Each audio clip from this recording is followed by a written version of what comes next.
You're the pride and joy of Illinois. How does that work if they're in Northwest Indiana, Dave? Right? I got no comment. Like I don't really have a moral high ground on that one, but Northwest Indiana Bears just doesn't work for me. I moved my camera a little bit. It does not work for me either. I don't know, man. You gotta stay in Chicago or Illinois. I mean, you don't have to stay in Chicago, but you do have to stay. Arlington's fine. I don't know how I feel about Arlington's perfect. I mean, dude, what that is I'm telling you, with any type of negotiation, especially if you're asking for hundreds of millions of dollars, billions. If you don't have a plan B to at least threaten them with, yeah. You know what I mean? Like, we're on plan Z at this point, man. I know, but you need some type of leverage, right? Yeah. You need to be able to say, hey, if not this, if you don't give us money to help build a stadium, this and that, we will go somewhere that will. Look, we have an option, right? I mean, I don't know. It's just tactics. I don't think they're actually going to entertain that possibility. Bear down, Nintendo. How you doing? Yeah. Yeah, dude.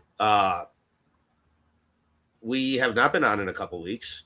Due to the holidays and things like that. We kind of took a little break, and during that time, we did have some really interesting moments from this Bears team, right? So, dude, where we stand now is really interesting. I want to talk about that San Francisco game a little bit. I want to talk about the Lions game a little bit. We have our preseason predictions that you have all written down, and I kind of want to hit on those a little bit just to see, where we want to be in with all the numbers that we kind of tossed out there. And I definitely want to talk playoff football, man, because that is something we do not get to do often, right? So, yeah, that's why I named the show Playoff Discussion. It's like, sweet.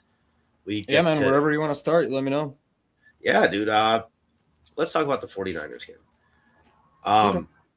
So I want to back it up with both the Green Bay games, right? I work with a Green Bay fan, a couple of them. But the one in specific, after the first one where we lost, she came up to me and she's like, yeah, that was a great game. And I was like, no. She's like, you guys had us sweating. And I was like, no, we threw for 36 yards in the first half.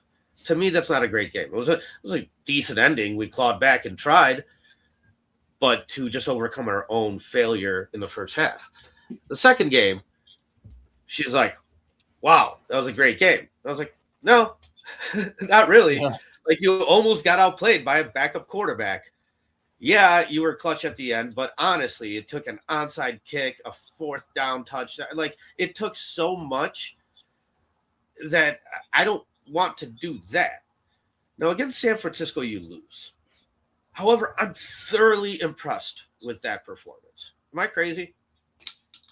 No, I think I had the same thought. Realistically, the Niners right now are probably the best offense in the league. I think in terms of like momentum and how they're rolling. And when you are toe-to-toe, it's just a game that I also didn't expect the Bears to be capable of. I didn't think they could ever be in a shootout. I thought that they were, they had a one turnover first play of the game, touchdown. Like, you can't ask for much more from your defense, but you might have to, because this is just not a team that's that ready. I think it was a lot to say about Kyle Shanahan. Like, I don't want to hear any more Kyle Shanahan slander, maybe ever. People kind of went down on him, the low way of thinking he kind of regressed. I've always wanted him as my first choice as the Bears coach, but there's a lot to say about that game. And then just the fact that the Bears had an opportunity to win it. I don't know, man. Like, Caleb Williams at this point has the most fourth quarter comebacks of any player in one season, like tied for Tom Brady. And so if you throw in the Packers one throw at the end of the game and then the San Francisco one throw at the end of the game, he's got 8 comeback wins in the fourth quarter. There's something to be said about him not being able to do it early in the game, which does frustrate. But overall, I mean, you can't ask him to do much more. So the fact that they were able to go toe-to-toe, have a shootout, young players like Ozzie Trapillo had a great game against the Niners. Luther Burden had a great game. Colson Loveland had a great game. I think it was just a really good sign of the future type of game. I'm with you. I really wanted the win. It would have been fucking awesome. But the fact that it didn't happen wasn't the end of the world to me. And again, like the fact that they actually kept up toe-to-toe, I think that to me was the biggest shock. I never really saw them as a shootout team. I never really thought of them as a offensive powerhouse shootout type of game. And it's probably one of the best games of the year, one of the 5 best games of the year. Fun. It was a shootout. It was something that was unexpected out of the team. I don't know if I would say I was like necessarily impressed with how it all went down, but it was definitely fun and cool and different and something I wasn't expecting the Bears to be capable of. Well, so like, okay, let me dive in a little deeper then. So when I go through and look at some of the games that I'm not happy with, right? I could point out multiple different times, multiple different plays where it's like you could have done this, you could have done this, you could have done this, you could have done this, you could have converted here, converted there, whatever. Against the San Francisco 49ers, it's not much. It's like, okay, we wound up with a field goal on one drive instead of a touchdown. Maybe that's what killed you, right? Like, first drive, your defense, gets you the pick six. Then San Francisco answers. That first offensive drive, you went 3 and out. That could have been what killed you, right? Or you look at the last play where it's like, dude, I'm the first person to say that first Green Bay game, you wait an extra half second, DJ Moore's right there, you pop it up to him. In this San Francisco game, everybody's like, why don't you hit DJ Moore? Because it's probably impossible. Like, dude, you had to throw. You just got hit as you threw. The ball came up like 2 feet short, right? Like, dude, and I look at just those 3 things, really, and there's not much more outside of that I can really be critical of. So, like, to me, that, I don't know, that was a really good game, really good performance. Like you said, it's a sign of the future. I'm happy that we can hang with the best of them. I needed that to be proven. This game proved it to be. Also, dude, when it comes to, like, head coaches, they're not the ones that are going to win you the game at the end of the day. Like I said, Andy Reid coached in this league for 19 years without getting a Super Bowl, right? And he was always a good coach. I think Ben Johnson is good enough. He's in that top tier of coaches, and I think once you're there, like, we're picking hairs, or like we're nitpicking really if we're going to be like, oh, Kyle Shanahan over Ben Johnson or Sean McVay or this and that. Like, to me, they're all at that level, and so yeah, no, I hear you, and I think I texted you like, if he gets out coached, we're going to see it right here. And he kind of did a little bit, and he admitted it after the game. And so, but that's something small that you probably can fix and be more ready for in the future. But he said, I got the play call in late. Yeah, the very last play of the game. Come on, guy. Like, you guys should know that. You know what I mean? You shouldn't. Yes and no. No, I hear you, Dave. But like, it's just the growing pains of a young team. It's just the growing pains of a, guy in first year in this system. Right? If you're there 6 years, like Jordan Love is with the Packers, you're probably way more ready for that moment. And so, yeah, it's something that will change, will get better. But, dude, yeah, I really like the position that this team is in. I did not think we would get here this year. I really didn't. The point you made about like coaches and the tiers and the hierarchy of the elite, I think there's so few in the elite category at this point that grouping Ben Johnson with some of the elite right now would be honestly just kind of cocky. Like, yeah, no, it is. I wouldn't even put like Mike Vrabel in the elite category. I think like the elite ones are like Sean McVay, Kyle Shanahan, Dave. Yeah, Matt Nagy was coach of the year. Matt Nagy. Yeah, exactly. So it's all yeah. So that's nitpicking, and I'm not gonna get on you for saying that part, but like, he's doing great. The fact that you don't think about Ben Johnson, it's one of those things of good offensive linemen you don't think about because they don't have to be thought about.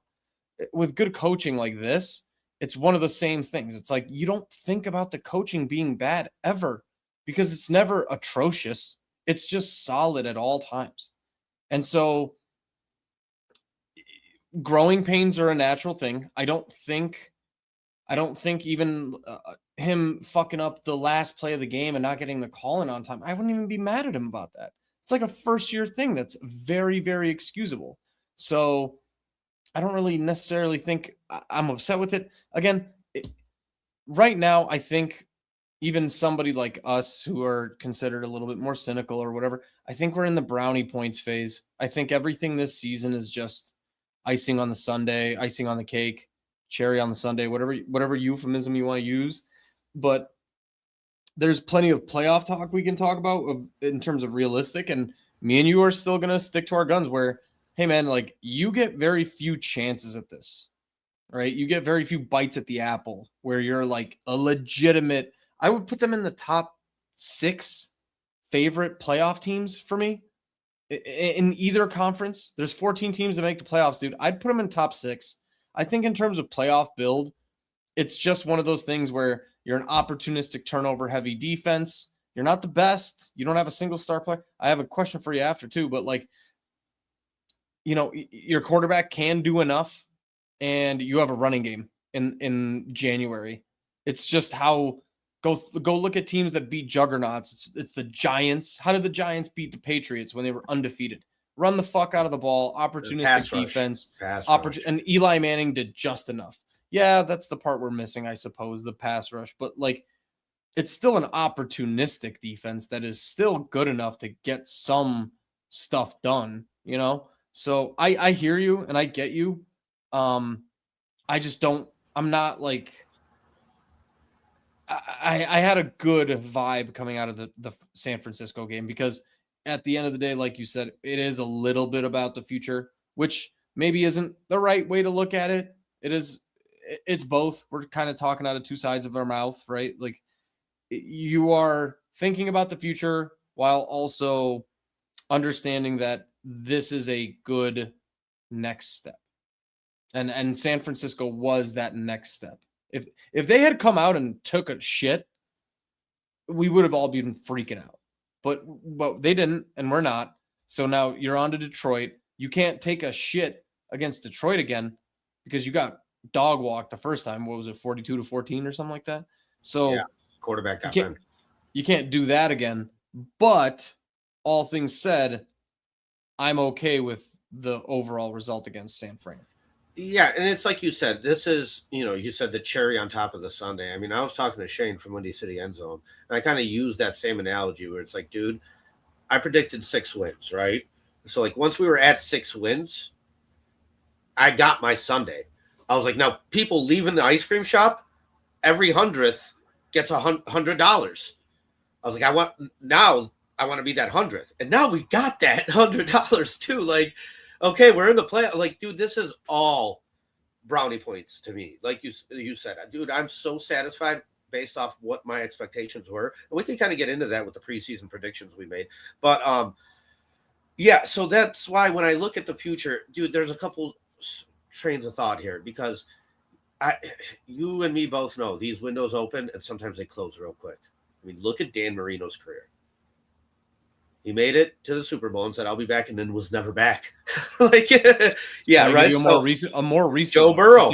Yeah, thank you. Nailed it. Yeah, Pulled it. No, that's exactly where I was going with it, man. So like, you never really know, and so okay, you do have to take advantage of the opportunity when the opportunity is there, right? Like, you do want to do something with this. However, if you do just get bounced in the first round, I don't think anybody's necessarily disappointed because, like you said, of the steps forward and because the future does look bright. So, like, as Bears fans, we've experienced this over and over and over and over, where it's like when we do make the playoffs, the next 5 years we don't. Right? So is it different this time, Dave? Yes and no. I mean, based on our predictions this year, we would have said this was a building year and hopefully you get to some version of this eventually. So the fact that you're here already is by definition a step ahead, which is fine, but you can't. Expectations change and that's healthy. And I think it tends to annoy me when people downplay the expectations because you bet low and then it ended up high, right? I mean, yes, did you want to be here? Yeah, eventually, but the fact that you're already here is a bonus. So take advantage of it. and call it for what it is. I don't really know. Like, Yeah. So when I look it at is brownie points, but you if they lose, I'm happy and I'm proud of the season. But if they lose, I do always think, man, one few plays away, and this should have been your year. It hasn't really happened before, but look at Washington now, right? Washington is almost in rebuild mode. Whereas last year they could have very easily, they were one game away from the Super Bowl. They were in the NFC Championship. Yep. So look at Washington now. Jalen's hurt, and the entire defense is the oldest defense in the league, and you're in a full rebuild mode. This shit's fickle, man. So I wanna take advantage of it. It is, but David, we also said this at the end of last year. After Washington made the NFC Championship and lost, we said, okay, Jaden Daniels or Caleb Williams. And we both said Caleb Williams still. We're like, we understand one team got 5 wins and the other one made the NFC Championship. With that being said, when you just hone in on the quarterback, we're like, Jaden Daniels, just the body, there's a lot of injury concern, right? Like the body, the style of play, there is concern there for the future. And then look what happened, right? Like, dude, I go back and look at like RG3, like how good he was, and then bam, just gone, right? So Caleb's tough, man.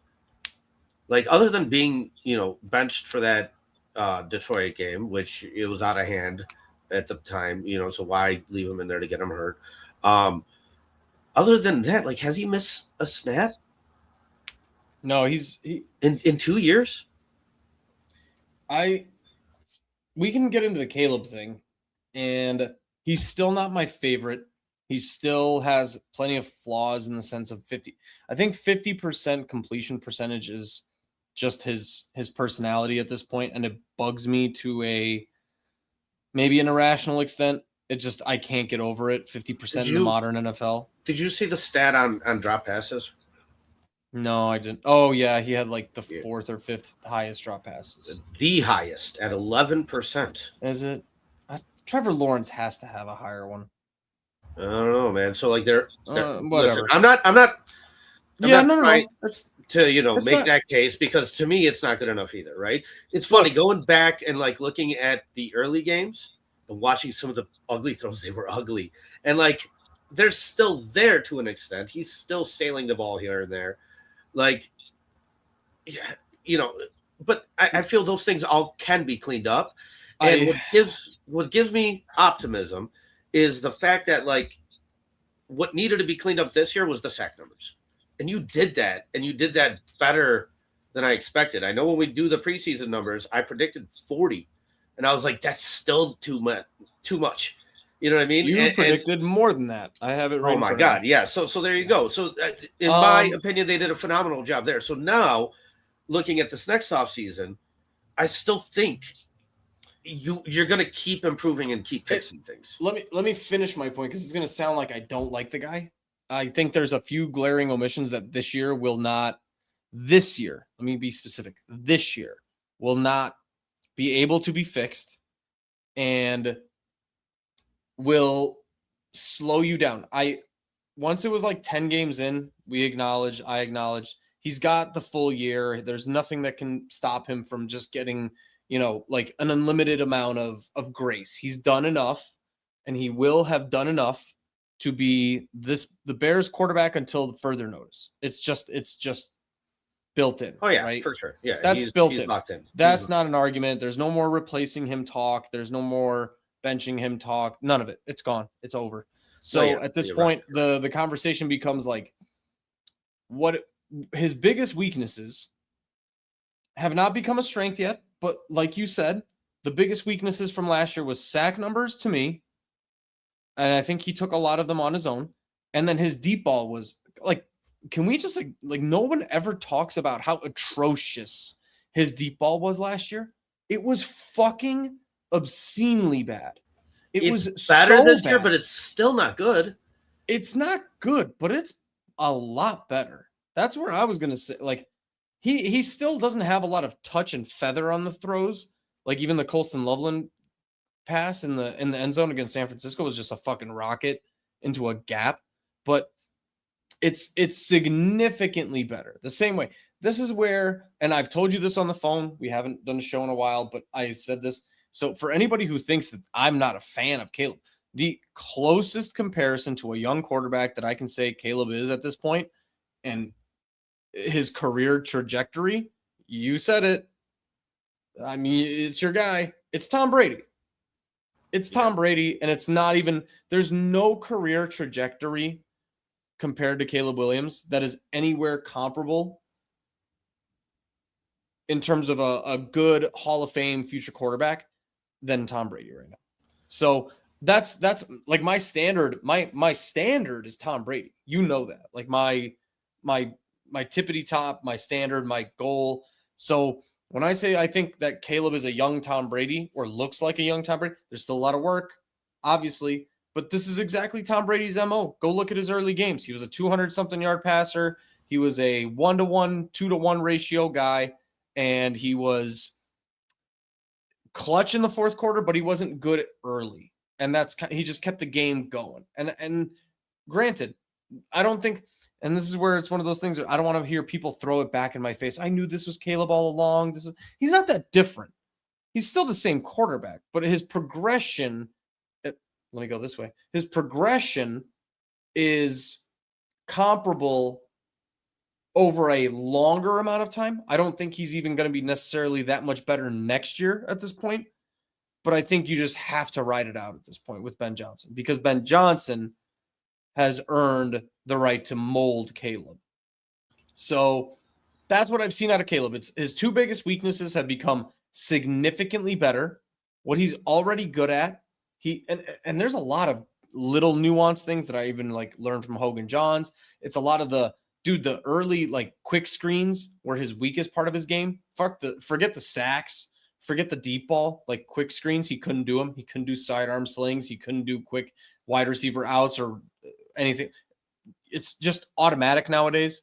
So like it was a very productive 17-game season. It ended up with a playoff berth, but yeah, I mean, I'm a fan now. I told you, like, if he had made that comeback against San Francisco, there was nothing. I was full on board. I still have certain doubts, but I think he's that good. I do think he's worth this 5-year investment to see what he turns for sure. So, it's interesting because when you do draft these guys, right, you draft them. And I always say this, I don't want a guy that hit his peak in college, right? Like that's not the idea there. You draft these guys based off what they have done, based off numbers, things you can count, how tall they are, what their, what their 40 time is, all that stuff, right? And so that's why Tom Brady went pick 199, because physically he wasn't anything great, but the most important part is the biggest unknown. It's the ability to get better. You want the most coachable quarterback at the end of the day, the guy that's going to keep progressing. That's why pick 199 wound up being better than, pick 1 overall Peyton Manning. Like to me, they're on the same tier, but like, honestly, Peyton Manning was, always kind of pretty good. His first year I know was bad. Like Brady, I feel just like kept getting better and better and better and better and better and better and better. And by the end of his career, he was really, really in control of most of the games he played in. So that's why I said, to me, seeing those things improve, the sack numbers, is huge, and seeing them improve to the degree that they did is super huge. And so now it's like, okay, let's get another offseason.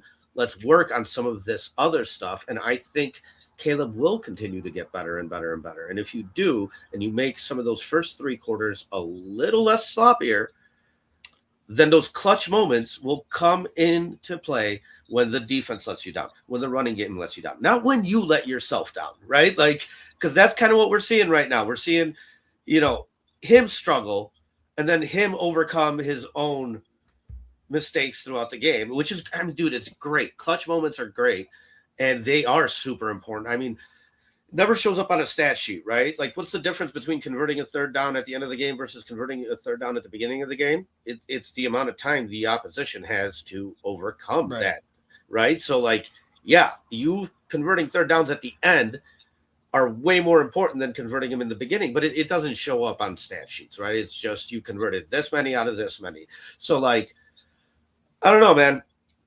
I'm interested. A lot of guys have slumps, but then there's those few guys that kind of never do. You know what I mean? They just kind of always keep getting better and better and better. Like, I don't know. So I'm with you with that one too, because I think that's an underrated part of the conversation, which is it's a lot of shooting yourself in the leg early to avoid fucking it up later. But all things considered, he's still fixing the problems later, which is harder to an extent, and it's harder in terms of situation. So it's great, but it's one of those things that only the best ones have had that skill early, because that skill doesn't necessarily leave. It's like being clutch in the fourth quarter early in your career doesn't disappear when you're 30. It stays there.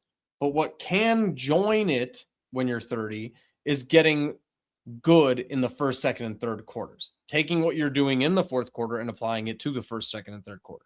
So that's why I say it's possible. And it's like, it's the most optimistic I've been about Caleb overall, because I think the most intangible, unteachable things that are good about quarterbacks is he's what he's good at already.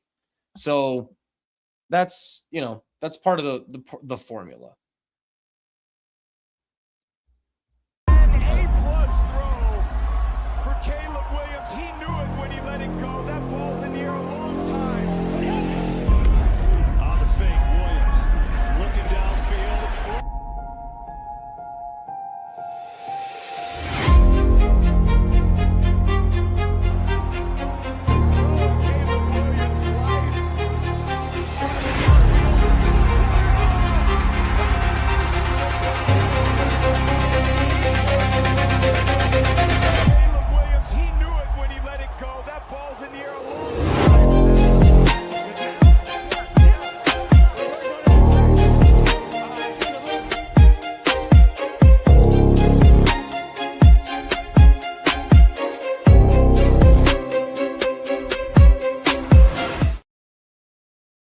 dude, there is something to being a top tier athlete in a very physical sport and still kind of like fucking with people a little bit. You know what I mean? Like Patrick Mahomes, I see him do it all the time because, like, I don't know, dude. I that was a really cool moment from Caleb. Because dude, guys struggle till the very end of the game and give it their all, and he's just like so nonchalant about it, and just like puts his hands in his little warmer and just sits there and looks, does the little thing just to be like, yeah, I got this, and like, dude, I don't know, that's cool. There's something cool about that. I think there's a bunch of fans of different teams that haven't had a moment that cool out of their quarterback in, you know what Patrick Mahomes did to us? Yeah. Right? It's kind of one of those type of things where it's like, okay, all right. You know, but well, I mean, it's discount double check. It's the same shit, dude. Yeah, you got your little move, right? So yeah. You want to get into this? Yeah. I don't real quick just for Crimson, because Crimson's always been here and he deserves to have some questions answered. Of all the questions, this is like the most answerable.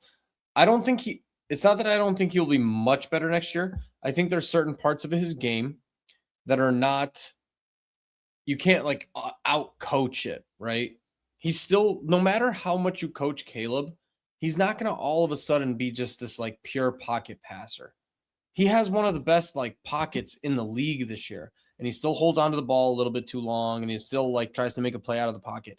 The only way that gets better is he somehow gets better at making throws out of the pocket, and those like become more catchable balls with better receivers. I don't know. There's just some things you can't coach out of him. So I don't see necessarily like a different style of quarterback next year where all of a sudden he has 80% completion. He's just going 1-2 bam, 1-2 bam, 1-2 bam. And it's like, I said this to you over the phone the other day. When you predict something that's completely out of the blue on somebody, you don't get to go back and say like, oh, I predicted this. So like your prediction is that Caleb is going to completely change his game and become an 80% pocket passer. over one off season. Like that's just a guess. There's no evidence here that makes you correct while you predict it. Like Caleb will always hover around 50%, but he'll always make a great play and he'll make a stupid fucking play. If you can remove a few of the stupid plays where he like throws the ball at the ground on a wide open guy, now all of a sudden we're talking 60, 70%. But you're not talking like 90, 80%. There's games I watched this year where I saw it was like an NFL record. It was like 32 for 34 out of like some random quarterback. Some of them were Jared Goff, right? It was like 32 out of 34 completion percentage or something. But there's like other players who had like 90% completion percentage. I just haven't even Drake I May, can't right? fathom. Yeah, Drake May was one of them. I can't fathom all of a sudden Caleb being like one of those 90% guys. It's just not what you're signing up for. I do think he'll be good, and I think he'll be great next year. Like, maybe he'll be in that upper echelon next year. I just don't think he's like going to all of a sudden change the style of play he's going to do. So This guy tends to participate a little bit, so we should probably answer his question too. oh, right? no. I don't know. He looks like David. some sort of graffiti loser. Where would you rank Luther Burden amongst the rest of the wide receivers and tight ends on the team? I don't think that one really great game because he was sick makes Luther Burden the number one receiver on this team. I think he's still probably number two next to Roma Dunze. I think if Roma Dunze didn't break his foot and have a stress fracture in his foot, I don't think that you all of a sudden would have forgotten about Roma Dunze. He'd still be averaging like 4 to 5 catches a game. He's probably number two. I texted you this over this weekend. I think DJ just does not have a place on this team. I don't think if you can get an early 3rd round pick, late 2nd round pick for DJ Moore at this point and get rid of his money, I think that's probably the second. I think, yeah, Buffalo's 2nd, where it's like end of the 3rd or end of the 2nd, early 3rd. I'd be okay with that. Hey, it's Noj. He's here. Yeah, Noj is one of our members. Yeah, thank you, Yeah, Noj. man. You signed up, help the channel out, so we appreciate you. So Carl, I want to talk about this a little bit. I know where you're gonna go with this. Yeah, I know you know. It's fine to take best player available. When a good receiver falls to the middle of the 2nd round, it's acceptable because you think he's a 1st round talent. It is not acceptable to take the same receiver because all Carl did for years was tell us that Luther Burden was a top 5 pick the year before. But if you took Carl told me that 5 pick, but if you took him top 5, you would not be okay with Luther Burden's production. But all of a sudden, Luther Burden is taken 39th, and he's an amazing draft pick. Value. Yeah, because it always ties to value. Correct. Luther And that's Burden what we've was been not talking worth a about. top 10 pick. It's what we've been talking about. David, The same reason that Rome was not worth 10. And then Jared Verse is Exactly. blocking kicks and returning them for a touchdown. The So value Shorty is asked me, there if for not Jared Rome, what defensive player are you taking? And it would have been Jared Verse. I'm pretty sure that's the guy I wanted that year. Plus, a defensive player wasn't taken until pick 16 that year. Plus, don't act like Roma Dunze's 650 yards are not replaceable. Right? To take that position that high, to me, is just the wrong move. It's nothing against Rome. But like you said, end of the 1st round, hell yeah. Take a wide receiver. Sure. But not top 10. Top 10, I want a pass rush. And if you would have done that, then there would be a spot for DJ Moore. You wouldn't be talking about potentially trading him because you would still need him, right?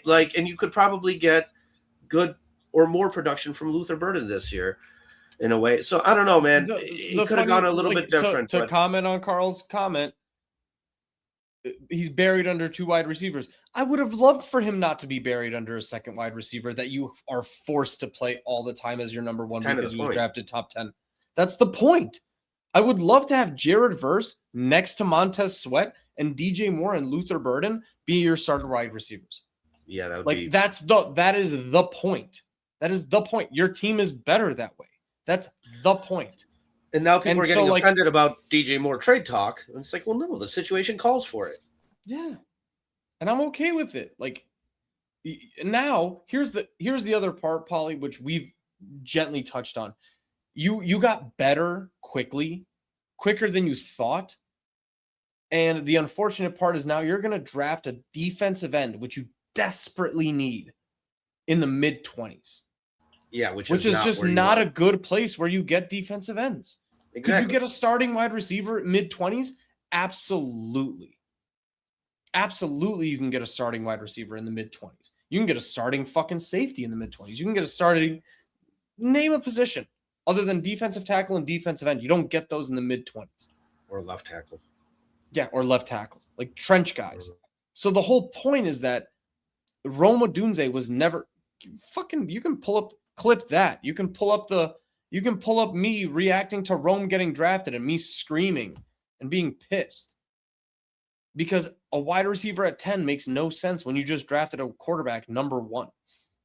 Jahdae Walker, mark my words, will be a top 4 wide receiver on this team next year. I promise you. Yeah, Jahdae Walker will be a top 4 receiver on this team. He'll be one of the first 4 receivers on this team. Let me correct myself. If DJ Moore gets traded, Jahdae Walker will take the place, and you will almost not notice the difference. Yeah, dude, it's interesting because we said this year we need to find out who Caleb is. And we said that when we were having the Micah Parsons discussion, right? Like, okay, it's not the move for the Bears because if your quarterback's no good, then why, right? We found out that the quarterback's good, and now we need that defensive end. And it's like, okay, you've had opportunities to get them in the draft high, but now your hand is kind of forced. Everybody's like, oh, it's really obvious what this team needs now. Yeah, and that kind of sucks because now you're not really flexible in the draft, right? So, like, if you want to talk best player available, Carl, if the best player available is that's what this comment safety, is. The problem is he didn't know what would happen in 24 and 25. Agreed. That's why we always stick to the philosophy of take left tackle, defensive end early. Value. And worst case scenario, they fizzle out. Your team sucks anyway. If your defensive end who's taken 6th overall sucks, your team will probably suck, which means you'll probably get another 6th overall pick and get another defensive end. And you just keep fucking trying. But talking about Puka Nacua is the best receiver in the draft. He's not affecting draft stock here, but he was taken in the 5th round. 5th. Yep. Correct. So we're talking about Luther Burden right now. That's why you tell me 24, 25. No one knows what happens in any draft, but that's why overall you throw the darts at the dartboard at the positions that matter early. It's left tackle, it's defensive tackle, it's defensive end. And right now, imagine this team with like an absolute penetrating defensive tackle or a defensive end with Montez Sweat. Just another guy. You would absolutely see that this team would be completely different. The rest of the defense, you might beat San Francisco when Rome Odunze is out for 7 games and you don't skip a beat. Every stat everywhere else is the same. Pretty much, yeah. And it's nothing against Rome. It really isn't. Rome is a good wide receiver. Agreed. It's more against Ryan Poles and draft strategy, draft philosophy that I think we have an issue with, right? Like, so yeah, I don't know. We'll see. We'll see where it winds up. But it does make DJ Moore way more expendable. He's got a very friendly contract, and yeah, you don't have enough room. And if your quarterback's good, you can make wide receivers out of nobodies, like Walker or Zacchaeus, or you can find guys that can catch a ball if you can deliver the ball, right? So yeah. Dude, let's get into some of the preseason predictions. I want to kind of go over this because I'm curious. How do you want to do it? You want to rattle down the numbers, or what do you want to do here? So we can go. How about this? I'll do the real. Let me guess real numbers. Let me guess what I predicted. And I'll give you the real. That's what I'm saying. I'm gonna give you Caleb Williams' actual stats, and then you guess what you. And then you say what you predicted on it. And then tell me what I actually predicted. Okay, perfect. And then tell me what you predict. Yeah. Go ahead. Go back and predict what you guessed because mine are a little bit shocking too. So I have passing yards. What did you Okay, guess? I for predicted Caleb? 39.50. Did I predict? 38.50. Very good. Okay, 38.50. All right. He's and on pace for exactly that. there. Yeah, look at that. Yeah. Rushing yards Total. for Caleb. Oh, for the Caleb. season. Did I predict like 400? You predicted 4. I predicted 6. And rushing What's actual? yards. You want me to I'll pull tell up you his one stats? second. can pull I up his have it. stats. I have it. Yeah, go ahead. Pull it up. Yeah. Okay, so rushing yards total here. He has. Oh, come on now. I got it. It 2025, you got is it? 387. You predicted 400. Wow. Okay. Nice Pace job. there. Thank you. Pass TDs. Did I predict 30? 32. I had 31. 32. Okay, And he's at so yeah, 25. 25. Yeah, so we went a little high there. The biggest, I would say the biggest the biggest thing that we got wrong was the interceptions. You predicted 14. I had 13. Yeah, He's at 6. 6. Yeah, look at That's that. crazy efficient. That's really good. Yeah. That's really fucking good. Sacks wise, I don't think this is I don't think you can check this stat. How many? Not on this app. If you can Google how many times. How many times he got sacked? Yeah, I had 42. You had 48. Let's see. There's sacks. So he's at 23. And you had 48, and I had 42. So it's half. Yeah, that's That's awesome. fantastic. Amazing. Great job. Like, that is super impressed by that number. I really am. Rushing yards. DeAndre Swift. Oh man. I did not predict 1,000, did I? I predicted like 900. 1050. Dude, he has 1047. Okay. He'll probably have a couple more, but you were almost dead on. Okay. I mean, we are one game away, so yeah, you still have to add. Yeah. I had 880, so different. Okay. There's a few more stats in there that we could, go in there with, but it's not worth it. Receiving yards in the team. That's the craziest part of it. I would say this is the biggest misconception. Receiving? Yeah. Yards. Oh man, I don't know. Our top receiver, both of us had DJ at 1 with 1,100. He has 6'7". All right. Yeah, 6'7". Right. Yeah. Okay, I see what you're saying. I had Rome at 850. You had Rome at 750. You had he's at 661. I had Luther Burden at 5. You had Luther Burden at 8. Yeah. Look at that. And Luther Burden at 617, which is pretty damn impressive. Okay. You had Cole at 300. He's at 331.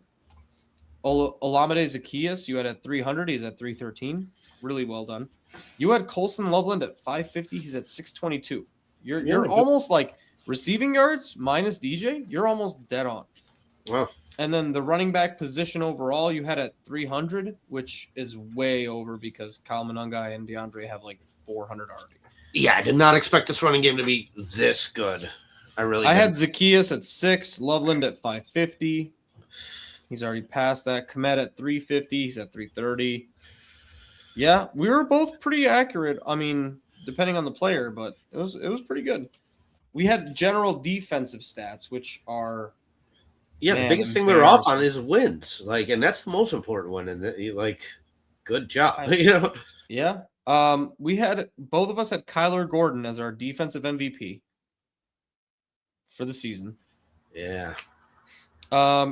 Sacks. We just kind of generally guessed this. Sacks. I had Jervon Dexter at 8.5, Montez Sweat at 8, and Grady Jarrett at 7. You had Grady Jarrett at 8, Sweat at 7, Dexter at 6.5. Dexter has 5, Montez has 9.5. Austin Booker somehow. Dude, do you understand that Austin Booker is our 3rd leading sacker at 4.5? Jesus. Do you want to take a guess at who our 4th leading sack production is? It's going to be a corner. I will be shocked. CJ? Fuck you. It's CJ Gardner-Johnson. Look at that. You're a piece of shit. Dude, our defensive ends after Montez Sweat have almost no, Grady's Yard has 1 sack. We have almost no production from this defensive line. Yeah, correct. Dominique Robinson has 1.5 sacks. It's unbelievable Yeah, how that's why bad this you defensive need line is another and how guy, decent man. this team is. Last year, the Vikings had 2 guys that were above, 12? Can you give me a sec? Can you play a video? Okay. Yeah. Sure. Guys, let's if we do face the Packers in the playoffs, this is definitely the vibe. I follow you on Facebook.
Yeah, dude, we are ready. And you know what? I look at the rest of these playoff teams and I see one key difference, and that's just, you say people are together more often. There's more continuity there. There's more understanding there of the offense. You know, when you look at the Packers, you got Love with Matt LaFleur, 6 years together. Matt Stafford with Sean McVay. How many years have they been together? You look at the 49ers. Brock Purdy's been there with Kyle Shanahan for years.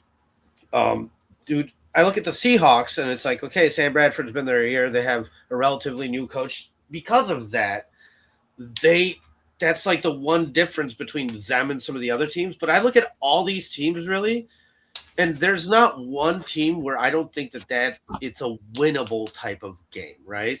So, like, I don't know. At this point, it's all like coin flips to me. I don't really care who we face. I'm back in like raw mode as if I'm like 10 years ago, where it's like you play to win the game. Just win the game. I don't even care what it looks like. I don't care if you have performances like you did against the Packers or whatever. If you win the damn games in the playoffs, that's all that matters. Clean, not clean, whatever. And dude, I'm excited, man. I really am excited to see some playoff football, and I'm excited to see what this team can actually do. I'm excited for these guys to get playoff experience. Dude, DJ Moore, I kept saying this, like, how many of these guys actually have playoff experience? And then after we beat the Steelers, DJ Moore's like, first time to 10 wins. I was like, oh my God, this guy's never even been on a team with 10 wins. Not even playoffs. He's never won 10 games in a season. So, like, yeah, this is a great experience for the entire team, for all those players. And, yeah, let's ride it out, man. Let's do some fucking damage this year, huh? Yeah, so looking forward into playoff mode.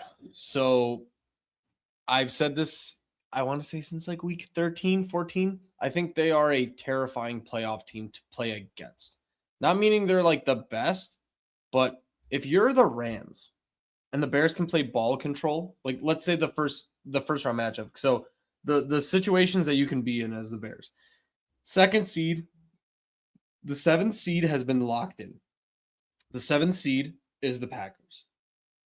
Me and you have talked about this. I don't personally like playing a team 3 times.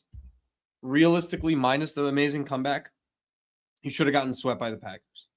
Having said that, of all the NFC West teams versus the Packers, Packers are the worst team out of that 4-team grouping, right? Correct. Seahawks, Yep. San Fran, LA, Packers. That's the out of those Yep. 4 teams that you could potentially play in the first round because you're not getting the first seed.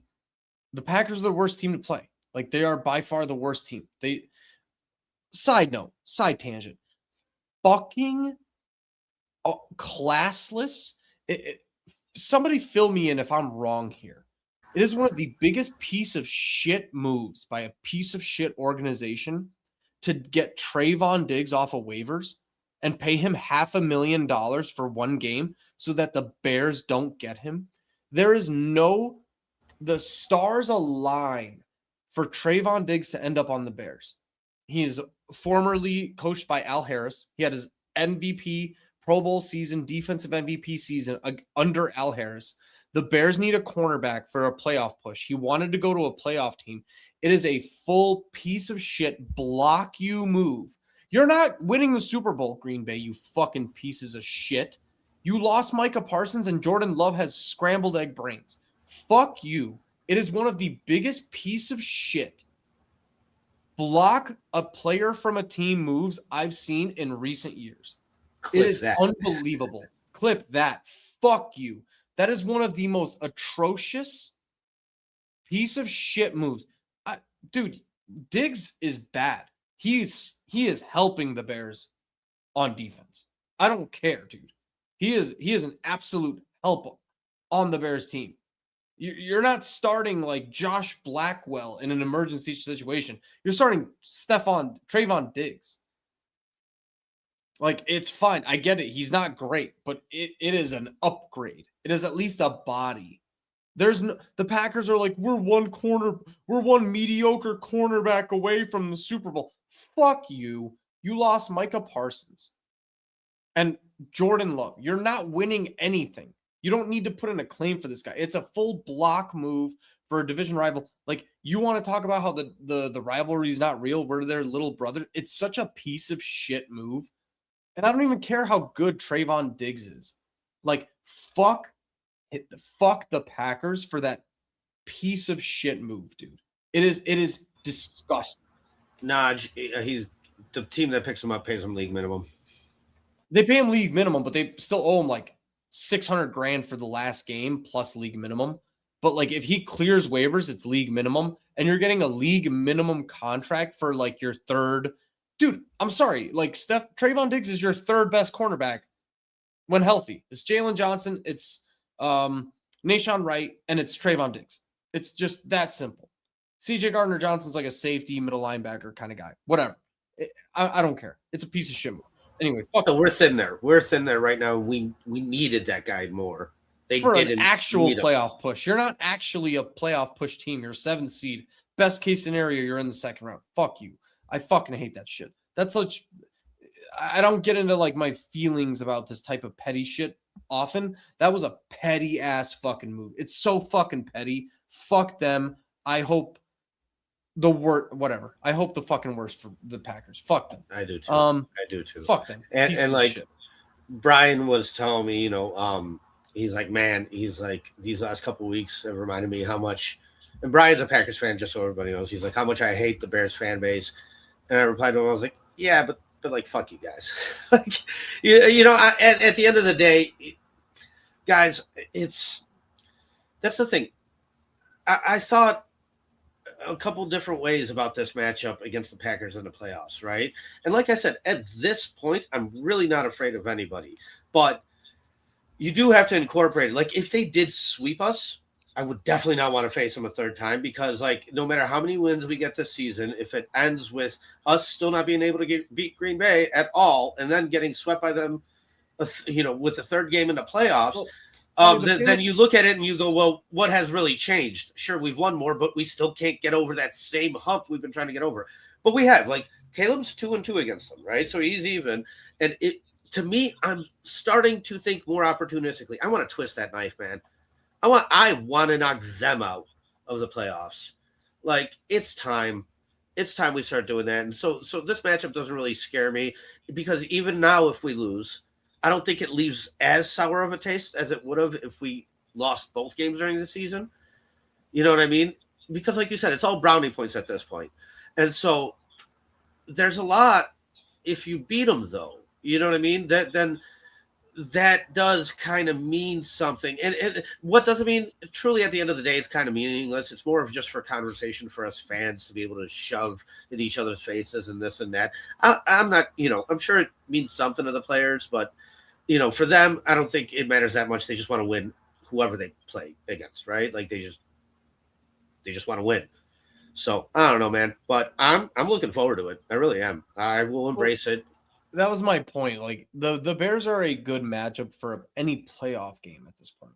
Like the Bears are just a good playoff team. They run the ball, they're opportunistic, they get turnovers. Like, don't get me wrong, the Bears are one bad game away from, if they don't have any turnovers against, doesn't matter in the first round, then you're probably fucked, right? So it kind of doesn't matter. If Caleb is not really, really good, yeah, that would be a fucking great. Oh God, yeah. Don't get me wrong, that would be great. But I mean, Trayvon Diggs is not good, but he's not.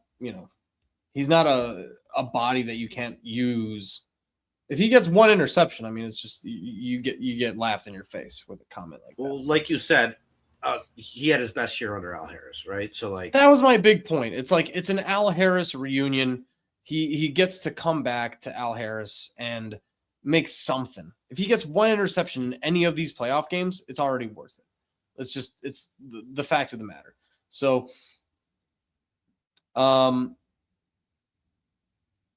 yeah. So playoff wise, I don't want to play the Packers a third time. I think we've talked about this, but I don't want to play them a third time. The first two games were not a good matchup for us. It just wasn't. Correct. Like minus a miracle, it's just not good. Having said that, of all the teams that you're going to match up with, they are the worst remaining team. But, and I think this is where our conversation kind of concluded. If you lose to Seattle, even though Seattle's like basically the same version of a team as you, good defense, young quarterback, right? Sam Darnold's like kind of okay, but they have a mediocre offense. I can live with losing to Seattle. I can live with losing to LA, right? Depending on how that shakes out. Dude, you lose a first round game to the Packers with no Micah Parsons. They just got Trayvon Diggs. Jordan Love just came back from a concussion. Like, I mean, it just ruins the whole season. Like, we're talking about everything being brownie points. It is. But, like, the end of the season being a loss to the Packers in the first round, guys, like, come on. We all know we're going to be fucking cursing left and right. God forbid it's a blowout. Yeah. Like, we're going to lose our fucking minds. On the flip side, if you beat them, you can lose in the second round and still happy. But, like, I don't know how I feel about this first playoff matchup. But, it won't bother me as much, even if we lose to them, as it would have if we lost both games in the season. Because we've split with them, because Caleb's 2-2, because we won one against them last year, we won one against them this year, it's like you're starting to kind of claw back. David, what did whatchamacallit? Was it the 49ers due to the Bears and Mike Ditka? Dude, when they met in the playoffs in 84, was it the 49ers? Yeah, I'm pretty sure it was the 49ers. Yeah. At the end of the game, they're like, who's our biggest, fattest guy? Put him in and run the ball. Yeah.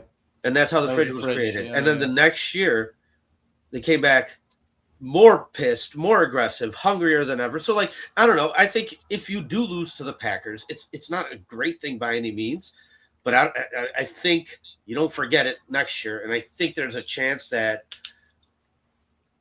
I don't know, those players will want to get their revenge on it. I'm not saying I'd accept it more than I would, like, losing to a different team in the first round. But, like, I really just don't think we're going to lose to them. I don't. So, like, that's where I kind of welcome the matchup because I want to win. I want to knock them out. I want to twist the knife. I'm there where, like, okay, I'm wiggling, man. I'm that worm on the hook, and my tail's wiggling again. I'm bought in. I am. I'll do it again. If the Bears lose to Detroit on Sunday, Eagles take the 2nd seed and you're matched up against the Rams, what is your thought process against the Rams? Fuck. Yeah, we're fucked. Like, this is just a quick first round out. Shit. I mean, dude, that's one of the better teams you're playing against. And, dude, Matt Stafford's he's desperate. That's probably his last chance. Sean McVay's probably the best coach in the league. Dude, they're clicking too. They're clicking. You're either matching up against Matt LaFleur and Jordan Love, or you're matching up against Sean McVay and Matt Stafford. That's crazy. Like, it's a terrifying matchup either way. What I mean, but fuck, they don't have Michael Parsons. Jordan Love's coming off an injury. He might be a little, cold, slow, whatever. Like, oh my God, the way you guys all talk about the Packers, like they're just like not a dude. Thing. No. I completely acknowledge that they like outplayed us 6 out of 8 quarters. 7, like 7, yeah, 7.5. Right. 7.5 for real. I completely acknowledge that. I don't like it either, but I look at those other teams, like you said, they're probably the easiest opponent in the first round. It's just it comes with meaning outside the game that the other matchups don't come with. – Dude, you're afraid to get hurt again? Yeah, my PTSD is just triggering so hard, and I can't fathom losing a first-round playoff game against the 7th seed Packers without Micah Parsons and like scrambled egg Jordan Love. I just can't, and it'll happen, and I can't wrap my head around it. Yeah, for me, it's like, man, these opportunities don't come very often. Fuck, man, the opportunity to play in the playoffs for us. I know. Come very. It's gonna be one of the best days. I want to take like full advantage of it. That's what I mean. Yeah. If we beat them, you know how nice that'll be. I know, dude. It's gonna be just like having a playoff game on a Sunday in my own house, like watching on a big TV. Like, it's just something I don't get to do very often, and so it's just gonna be fantastic regardless. I'm okay with a first round loss with, like we said, everything this year is brownie points. It's all, cherry on top of the sundae, right? I guess we got walked. And so if you lose, if you get walked by the fucking Rams in the first round, it's still a cherry on top of the Sunday season. It's like, oh, that was great. The Rams are good. It is what it is. But if you get fucking dog walked by the Packers in the first round, it's not a cherry on the Sunday season. It changes the complexion of the season completely. It changes everything. I think it's just like that whole fucking season has a sour taste in my mouth. Are you kidding? Like, am I not like future planning here? Like, that if you could have 11-win season, 12-win season, and if you get fucking knocked out of the first round by the Packers, dude, you're gonna think this season sucked. Yeah, yes and no, because I know, because like I said, I look at all these teams and it's almost kind of like a coin flip to me. Like, at this point, yes, it would suck. It would still be sour. I would say use it as fuel and motivation then for next year to come out and try and beat them both times in the regular season and make a statement and, keep changing, keep getting better and actually change. And to do that, actually win, right? But I guess to me, I know there's no style points in the NFL. I guess that would be what it would come down to. Like, if we got walked by Green Bay, I would be totally upset, right? Furious. But like, if it was a good game, I guess I don't even care about what opponent it is. I just want a good game and solid performance because I didn't expect this out of this year. It would set us up. There's no such thing as like a blowout loss for the Bears anymore. I don't think it's possible. Yeah, I don't think so either. But I don't think they can get. I don't even think against the Rams they get dog walked. Like, they don't get 31-13 against the Rams. It's all 31-27, 31-28. It's all like, they are a good football team. They're missing a lot of pieces. This was a random thought in the middle of like minute 10. I had a question for you. Who is the best player on the Bears right now? Joe Tooney excluded. Yeah, I was gonna say Tooney too. Fuck. That's a great question, David. Um, who is the best player on the Bears outside of Joe Tooney? I mean, dude, Kevin Byard makes it up there, Yeah, right? Like lame answer. I'm trying to formulate my top five here. Yeah, Like Montez Sweat, lame answer. Not Caleb not Williams, correct either. Caleb Williams is up there. It's probably Caleb, Yeah, it's probably Caleb. which is a problem. It is because he's yes, no, god damn it. Caleb's really, really good. He's not great yet. And I get a little bit annoyed by this team right now, draft-wise and talent-wise, where I would prefer for Caleb to be like the third best player right now. I would love a TJ Watt on this team. I would love a Myles Garrett on this team. Like anybody who was just Max Crosby, just anybody who was just obviously the best player. And I had that thought earlier this week and earlier in this conversation where I just really want a really fucking good player on this team next year. Yeah, it's interesting because the whole time, I look at these obstacles that are in front of a guy like Caleb Aiden Williams. Hutchinson drafted. Yeah. Exactly. Right. Yeah. So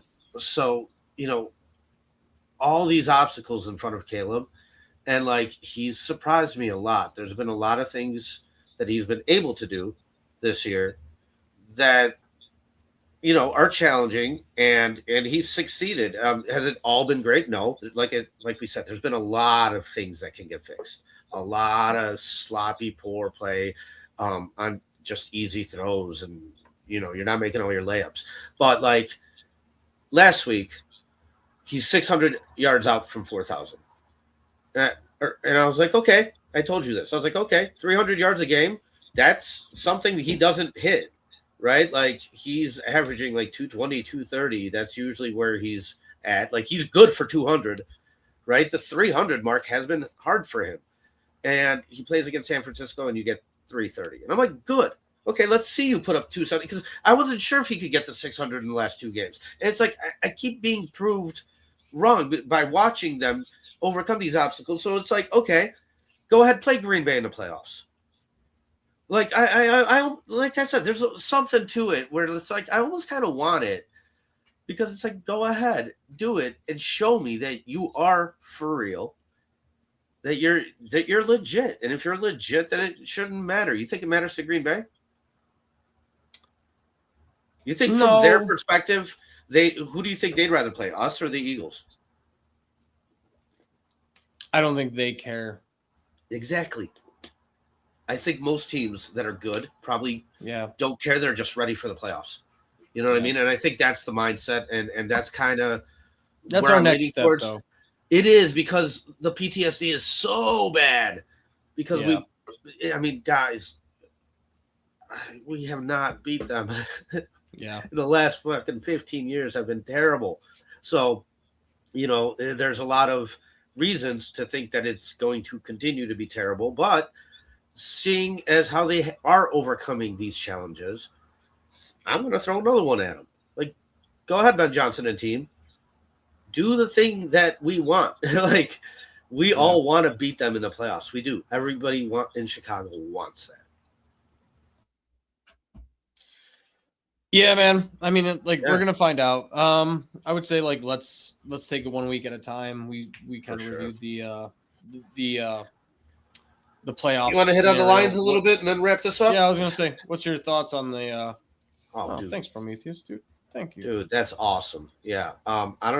We just started the membership thing, so I don't know how that works exactly, but Prometheus and Naj are currently our two members. Okay, I think Prometheus gives them because. Oh yeah. Now, so I think awesome, guys. Awesome. Thank you.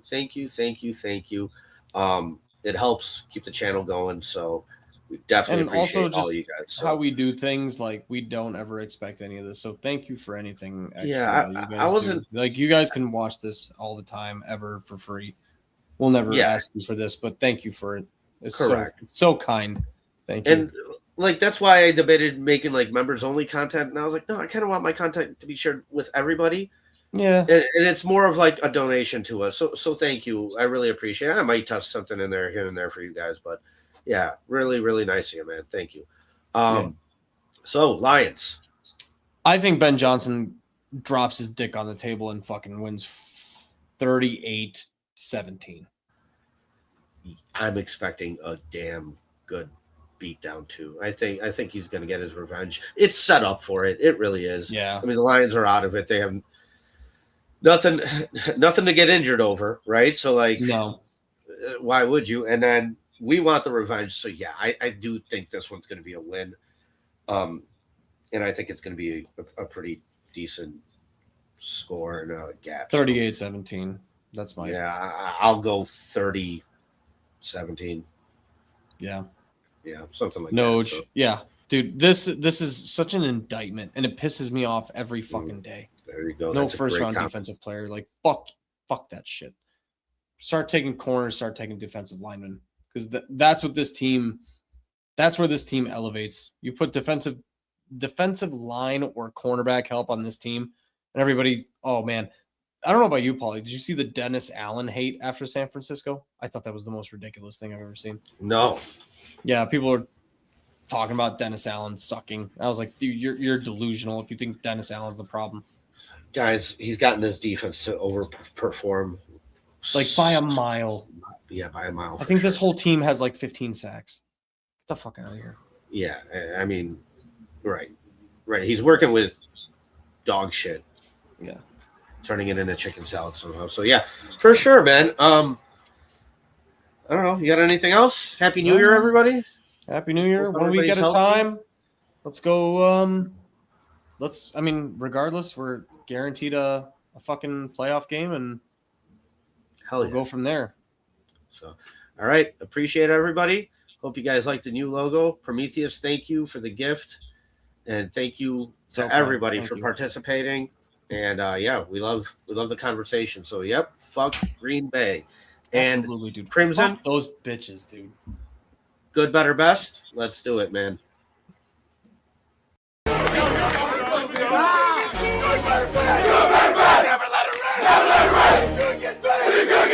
Better get better.